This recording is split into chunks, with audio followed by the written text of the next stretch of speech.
नमस्कार, आप देख रहे हैं खबरें टीवी और मैं हूं आपके साथ सिमरन कहा। कांग्रेस अध्यक्ष मल्लिकार्जुन खड़गे जम्मू कश्मीर के दौरे पर है, जहां पर उन्होंने भारतीय जनता पार्टी पर जमकर निशाना साधा। दरअसल 11 सितंबर बुधवार को जम्मू कश्मीर के अनंतनाग में रैली को संबोधित करते हुए खड़गे ने बीजेपी को जमकर घेरा।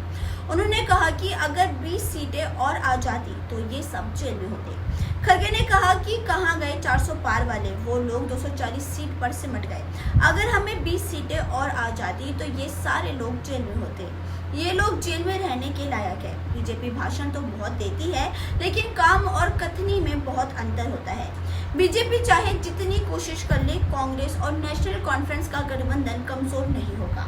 हमने संसद में अपनी ताकत दिखाई है, हम उसी ताकत के साथ आगे बढ़ेंगे।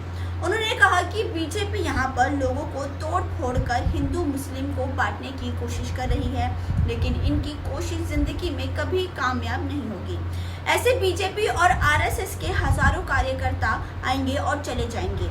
यहाँ के लोग झुकने वाले नहीं हैं। कांग्रेस पार्टी यहाँ के लोगों के साथ है, हम सब एक है और हमेशा एक रहेंगे। खड़गे आगे कहते हैं कि कांग्रेस और नेशनल कॉन्फ्रेंस का गठबंधन देखने के बाद बीजेपी बौखला गई है, इसलिए बीजेपी जम्मू कश्मीर की लिस्ट बार बार बदल रही है। इतना घबरा गई कि 2-3 लिस्ट बदल दी गई है। बगावत शुरू हो गई है। इससे पता चलता है कि इंडिया गठबंधन की एकता से वो लोग कितने डरे हुए हैं। रैली में मल्लिकार्जुन खड़गे ने राहुल गांधी की भारत जोड़ो यात्रा का भी जिक्र किया। खड़गे ने कहा कि राहुल गांधी ने सबसे बड़ी यात्रा निकाली, कन्याकुमारी से कश्मीर तक, और कश्मीर में यात्रा का समापन हुआ। भारत जोड़ो यात्रा, जिसमें से मैं भी शामिल था, फारूक अब्दुल्ला भी उसमें शामिल थे, उस यात्रा को यहाँ पर बहुत कामयाबी मिली। आप भी सुनिए मल्लिकार्जुन खड़गे का पूरा बयान। आज अटैक हो रहे हैं, हर जगह लोग तंग और तबाही के साथ फिर रहे हैं, लेकिन कभी भी मोदी जी शर्माते नहीं और शाह भी शर्माते नहीं, क्योंकि वो झूठ बोलने वाले और झूठों के सरदार हैं।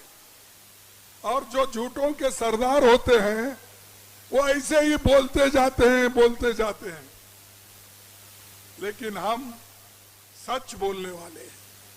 सच बोल के इस देश को हमने 60-70 साल ठीक रखा, शांति से रखा, और देश में दुनिया भर के हमने काम किया।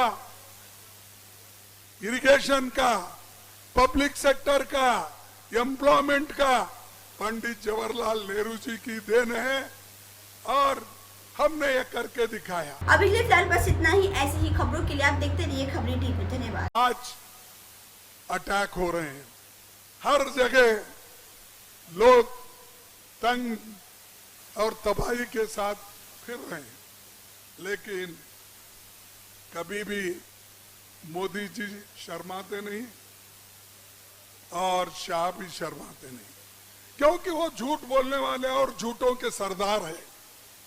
और जो झूठों के सरदार होते हैं वो ऐसे ही बोलते जाते हैं, लेकिन हम सच बोलने वाले हैं।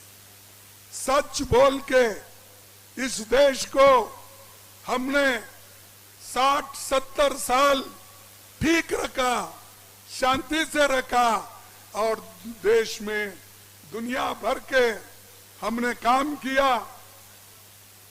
इरिगेशन का, पब्लिक सेक्टर का, एम्प्लॉयमेंट का पंडित जवाहरलाल नेहरू जी की देन है, और हमने ये करके दिखाया।